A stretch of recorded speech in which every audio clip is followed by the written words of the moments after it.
KMC की 47 schemes हैं, 47, जिसमें 1,16,260 प्लॉट्स हैं।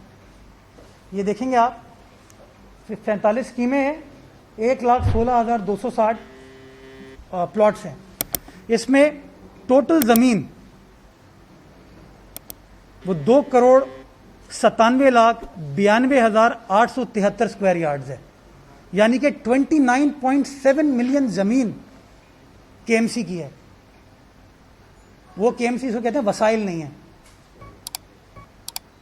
29.7 मिलियन स्क्वायर यार्ड गज जमीन है, जिसमें से 13.6 मिलियन को ये आ रहा है लीज्ड, 13.6 मिलियन लीज्ड है और 15.5 मिलियन जो है वो अनलीज्ड है, और 5,74,421 गज जो है इस वक्त अंडर इंक्रोचमेंट है।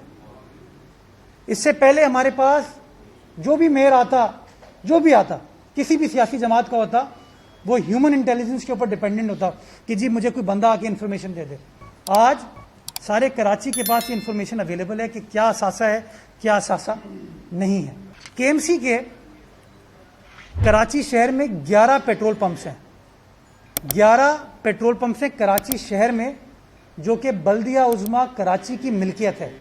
वो बल्दिया उज़्मा जिसको कहते हैं इख्तियारात नहीं है, वसाइल नहीं है, सारी की सारी वो प्रॉपर्टीज हैं जो कि आइडियल लोकेशन पर है, जिन पे जो पेट्रोल पंप चल रहे हैं वो लाखों करोड़ों की मिल्कियत के हैं। अगले 3 माह के अंदर 19 पार्क्स और ग्रीन बेल्ट्स हैं जिनको हम डेवलप करेंगे, और 3 महीने का मैं टाइम फ्रेम दे रहा हूं, जिसमें पहला पार्क ज़ीशान हैदर पार्क जो कि डिस्ट्रिक्ट सेंट्रल में इंशाल्लाह मैं 24 तारीख को उसका इफ्तिताह करने जा रहा हूं।